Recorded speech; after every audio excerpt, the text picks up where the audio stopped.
এগরা বিধানসভায় জয়ী দিব্যেন্দু অধিকারী। তৃণমূল কংগ্রেসের তরুণ মাইতিকে 25,692 ভোটে হারিয়ে জয়ী দিব্যেন্দু অধিকারী পূর্ব মেদিনীপুর জেলার রাজ্য রাজনীতিতে গুরুত্বপূর্ণ ভূমিকা পালন করছে 2026 সালের বিধানসভা নির্বাচনে। একদিকে নন্দীগ্রামে শুভেন্দু অধিকারী তৃণমূলের পবিত্র করকে হারিয়ে জয়লাভ করেছেন, অন্যদিকে ভবানীপুরেও তীব্র রাজনৈতিক লড়াইয়ে কাঁথির শুভেন্দু। তৃণমূল সুপ্রিয় মমতা বন্দ্যোপাধ্যায়ের বিরুদ্ধে বিজয়ী প্রার্থী শুভেন্দু অধিকারী। এই প্রেক্ষাপটে শুভেন্দুর ভাই দিব্যেন্দুর এগরা বিধানসভাও নজর ছিল রাজ্য রাজনীতিতে।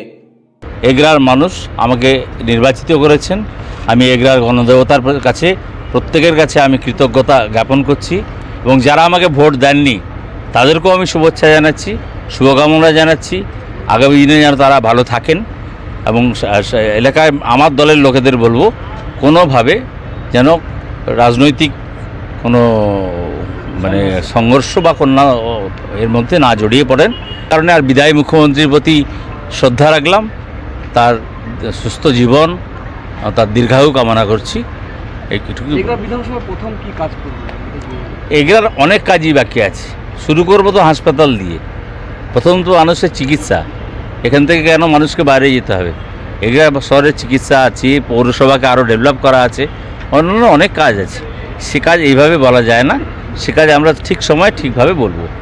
শুভেন্দু অধিকারীর ভাই দিব্যেন্দু অধিকারীকেই এগরা বিধানসভার প্রার্থী করেছিল বিজেপি। 4 মে ফল ঘোষণার পর দেখা যায় এগরা বিধানসভায় জয়লাভ করেছেন দিব্যেন্দু অধিকারী।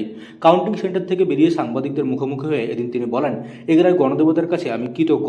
তিনি আরও বলেন, যারা আমাকে ভোট দেয়নি তাদের সুস্থতা কামনা করি। পাশাপাশি তিনি দলের কর্মীদের উদ্দেশ্যে সংযুক্ত থাকার বার্তা দিয়ে বলেন, কোনো রকম সংঘর্ষে জড়াবেন না, রাজনৈতিক উত্তেজনার মধ্যেও শান্তিপূর্ণ পরিবেশ বজায় রাখার আহ্বান জানান তিনি।